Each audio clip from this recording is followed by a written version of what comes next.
Howdy folks, I'm Jenny G. Before you watch this discussion video, I just wanted to give a disclaimer that I kinda messed up the audio in the process of recording, so my quality will not sound great. Hopefully you all can look past that though, and next time I will definitely double check to make sure my audio sounds better. So with that aside, enjoy the video.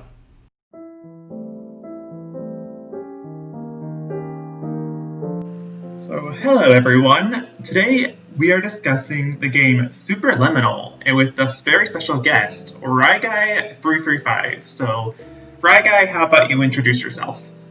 Hi, I'm RyGuy335. I make dumb videos on YouTube, mainly about Wii and Wii U games. I currently only have one video out about Pac-Man Party, and if you haven't watched that, you can if you want to, but I understand if you don't want to, because it's about Pac-Man Party. Wow, yeah, I mean, Pac-Man Party is, you went over it in your video, it's no Mario Party. But yeah, it's great to have you on, because you've been shilling Superliminal for a long time, and I finally played it recently, and it was a great game, so I thought we'd get together to discuss it, and basically just shill it for everyone else in video format, so everyone can see. And now I don't have to just keep it to Discord, I can spread it literally everywhere. Exactly. On the internet.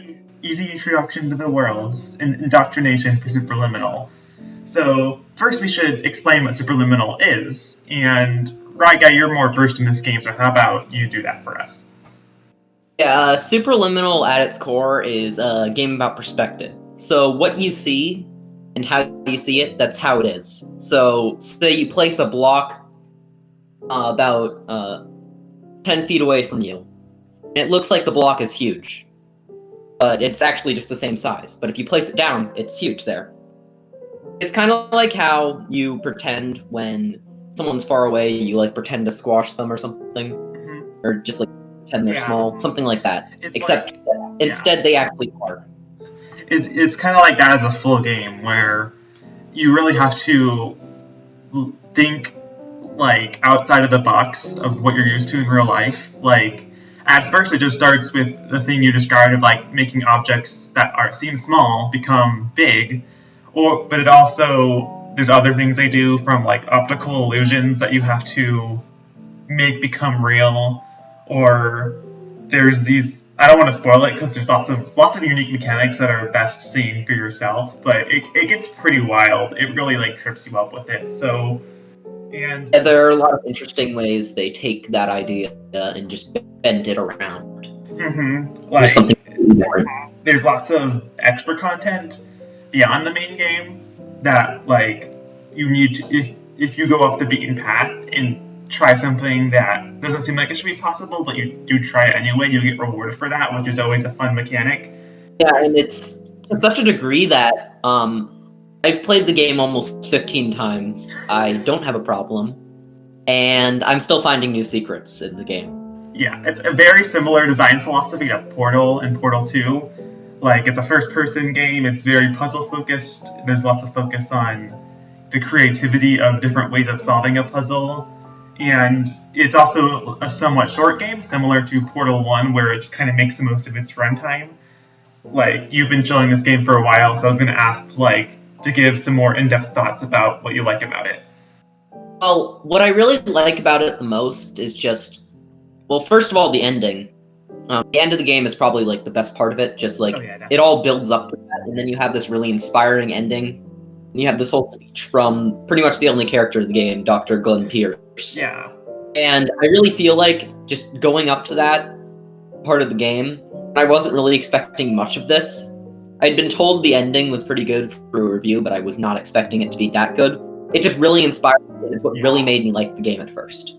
But then when I looked more into it and play, I found more elements that I liked about the game.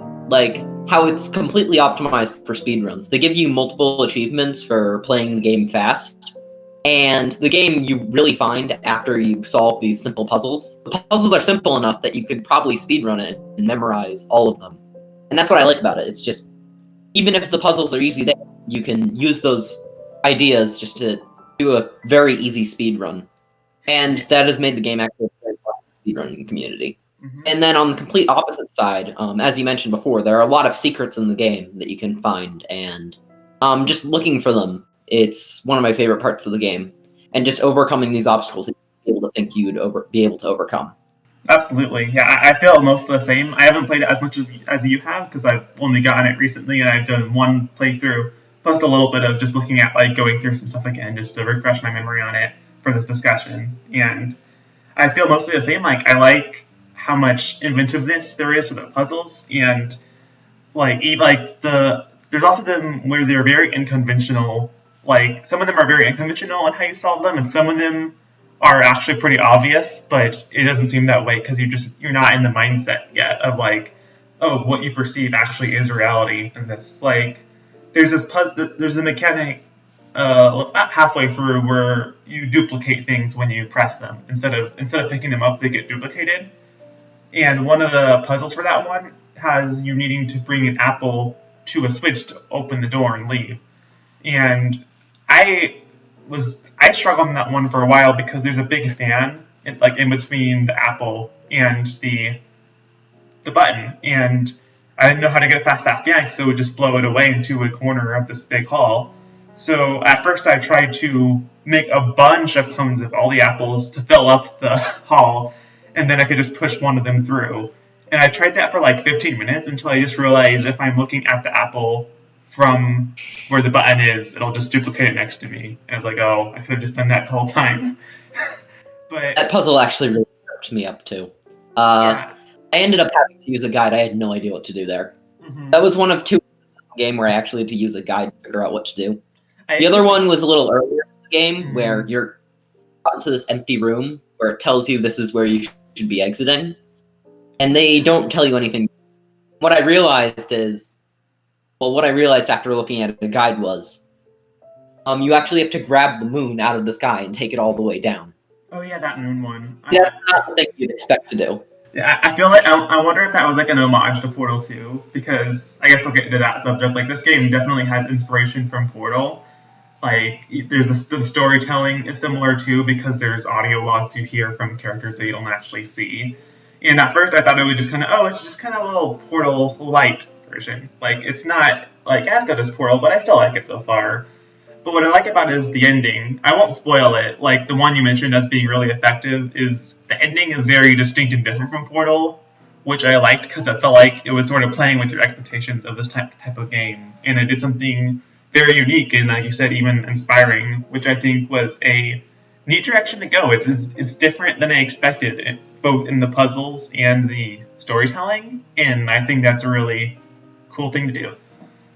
It definitely is very similar to Portal at first, and I feel it definitely draws a lot of inspiration from it, but does things right in very different areas. Like, having a lot of collectibles to find, and just like a lot of hidden areas and more incentive for exploring. That's something Portal 2 doesn't do as much as Superliminal. And that's an aspect I really like in games, so it's kind of why I enjoyed the game more. Yeah, and also... Portal 2 focuses on humor. Superliminal goes for something a lot more philosophical. Mm-hmm. Absolutely, and I guess we can segue on to the next subject about the atmosphere of the game, which, like I said, at first I thought it was like a Portal type thing. Instead of being a test chamber, it's a dream sequence that you're doing, and it's like a dream therapy thing. It's like I forgot the exact wording, but it's like off in some parking lot beside a hospital, so it seems kind of shady, and you don't know if it's trustworthy yet. And then, like, as the game goes on, the dream starts to become more corrupted, sort of, like as if you're stuck in a lucid dream, and it plays in very well with the perception-themed gameplay and how trippy things can get. And there's, like, genuinely unnerving moments, like when there's a door which you open it and there's nothing there, as if someone moved the hole of where the door would go. Or there's this whole chapter that takes place mostly in the dark, and it's genuinely a little bit creepy, like having to figure out your way through and use the game's mechanics in a more unnerving area. Yeah, it's a very creepy part of the game, and I actually had that in my notes about how that really sets the tone and atmosphere the best, because you can just sound-wise too, because doors will close behind you, and that really is jarring. And it does all this unnerving stuff without having normal horror aspects, like say a jump scare. Is there the door closing similar to that? And another thing I really liked about it was it would kind of tease you with like the outside world, like because it's a very claustrophobic game. Like you're inside these houses where the doors don't lead anywhere, and there's no windows or any way out, and every once in a while it'll make it look like you see the outside world, but it's just a wallpaper or something. And it almost made me feel a little bit claustrophobic just playing it, because it's like there's no way out. And there's one puzzle, another one I want to discuss is this endless hallway, and it has a split path at the end, and one of them is a dead end, one of them brings you back to the beginning of the hallway. And it reminded me of PT, playable teaser, of just going through and there being no way out. And that one is also one that stumped me, because you have to like specifically notice that the first path you take whenever you get to the split path will always be a dead end. And you have to go through the hall in a certain order, like left, right, left, I forgot the exact order, to get out. And figuring that out, like you need to have observation of the area, and just you have to like deal with the fact that it is a little bit creepy, which I like. Yeah, that definitely is another one of my favorite puzzles. A friend of mine also actually, when they were playing the game, asked me how to solve that puzzle, and I was able to help them through it. I was glad they were playing the game. It was one of the first people I actually got to play it. Yeah, I mean, it works because you would talk about it so much, and it was like, you know what, I want to see what it's about. And I'm glad I did, because it's a very, like, one-of-a-kind game. Like I said, at first it seems like it's just kind of a Portal-like game, but it really sets itself apart through both the puzzle design and the story. It's just something completely unique. It's both its own thing while still taking inspiration from Portal. Mm-hmm. And it really just makes me want to play more of that genre beyond those two games, because Superliminal and Portal, which I also happened to play this year, those were both my first experiences with the genre, and it's really made me love it. And I'm getting excited for a lot of new games similar to that, like the upcoming fan game Portal Reloaded. Oh yeah, and well, speaking of Portal, there's one other mechanic I want to bring up. It's a little bit later in the game, but I just found it so fun that I wanted to bring it up here. You would find like little portals that are like a door that when you move it, you can still enter it if it's the right size. But you can still do the same perspective mechanics with it to make it smaller or larger. So it's almost like Portal, but you can make yourself larger or smaller in a room by changing the size of your portal, which I love that. Like, that's always something I thought would be a cool mechanic in Portal. So to see that fully realized in a game, that was probably one of my favorite portions, because it's like not many games really simulate shrinking, but usually it's just like a fixed portion in like one area or something. So it was cool to actually like explore these worlds from a new perspective. It matches the theme of the game really well still. Honestly, now that I think about it, definitely does. And what I really liked about those puzzles is one of the final ones you do there is you have to resize the door so you're so small that you're basically the size of smaller than a chess piece. But an alternative thing you can do there is you can resize yourself to be normal sized, and when you do that, you actually find a hidden secret in that room. And I didn't think about doing that much later on. Yeah, there's lots of things where I thought I could maybe do more with it, but I wanted to keep going and see what else they had. So it's like a replayable game, because there's lots of stuff you can go back and try again and see more details and try new things, which is a cool way to build replayability for a relatively short game. Like I beat it in one sitting in 2.5 hours on my first try, but there's still the replayability, which makes it worth the price. It's only around $20 anyway. Yeah, and it goes on sale often for $16 or $14 if it is too much for you. Yeah. In fact, earlier you mentioned about the chess pieces. You mentioned you thought there was some symbolism there. Do you want to talk about that? Yeah, what I feel, it's all about the perspective. In chess, you need to try to see every single angle, but it's easy to just get stuck into one way of doing things. And since you want to see things from a bunch of different perspectives in this game, and just in general, and that's the message it's trying to give off in a way, that's what's so important about those chess pieces. I mean, that makes a lot of sense, because I think I was really proud of myself for beating this game without using any guides, because it really did, like, you have to think about puzzles differently than you do in other games. Like, the one I mentioned earlier of having to, like, fill up the room with apples to try pushing them through, when really, like, the solution was simple. And I think that puzzle was, like, emblematic of the game's design philosophy, where most of the solutions to the puzzles were relatively simple, but they're not, like, the first thing you would expect. It makes you get a new perspective, like, both in-game, just, like, and just kind of, like, in general, for how you approach stuff. And I really like games that can do that. Yeah, honestly, it's hard to not look at things from a new angle after playing the game, even in real life. Like, after I started finding a lot of the secrets in the game, I would look around my room or somewhere else and I'd be like, is there a hidden secret I can find here? Yeah, it's like, it's one of those Tetris Effect type games where after you're done playing it, you just kind of see everything like, around you in that way, where, oh, I can... Yeah, it's very similar to Tetris in that way. Yeah, and it's just one of those things where, like, if you ever just, like, close one eye and try to imagine something being as far away as being close to you, it's like, oh, that's basically this conceit of this game, and I haven't seen a game do that, and I like how unique it is, and how much it plays with that uniqueness. There's something so unique about this game, and so intriguing and just fun about the puzzles, that one time when I was trying to find a secret, I spent like 3 hours trying to build my way up to it. I still haven't found that secret, but I'm still working on that. It's one of the harder to find ones, but it's something that you think you'd be able to get to, and I just haven't been able to figure it out yet. And when I do, I will be very happy about that. Yeah, you'll have to tell me about that later when we're done with the discussion. But yeah, like, I guess we can start to wrap things up, because we've given as much as we can really say without spoiling too many of the puzzles, but... Yeah, and 23 minutes is still a lot to talk about a 2-hour game.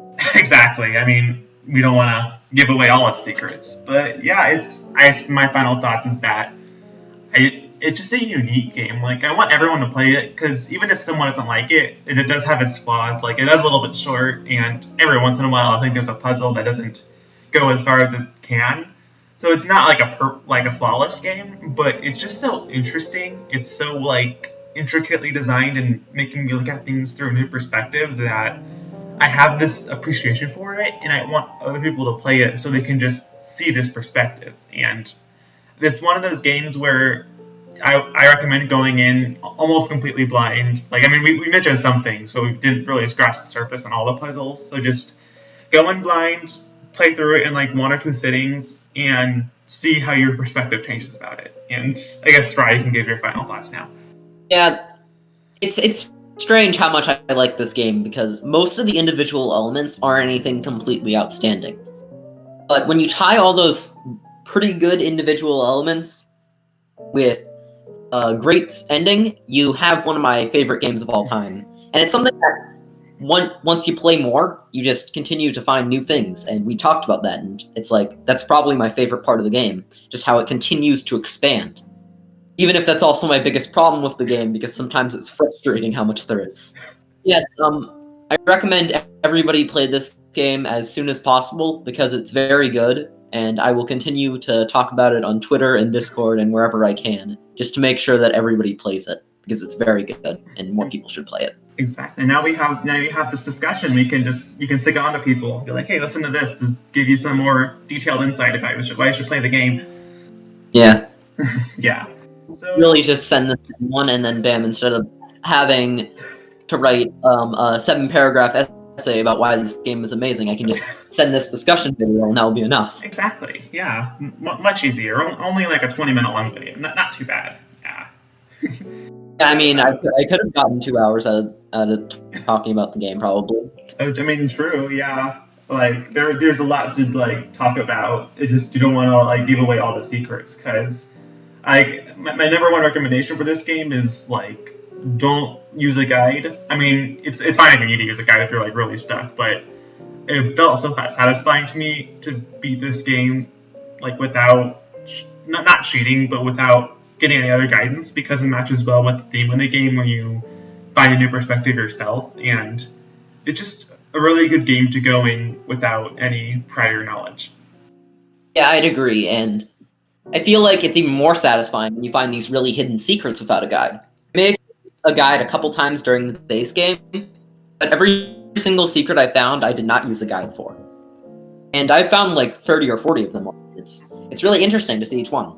Exactly. I mean, I'm probably going to need to replay it to find more of these secrets because I didn't find many of them in my first playthrough, I realized. So there's still a lot to do, which is a very good way to extend this game's relatively short length. But yeah, I guess we should wrap things up now. So, right, Guy, where can we find you?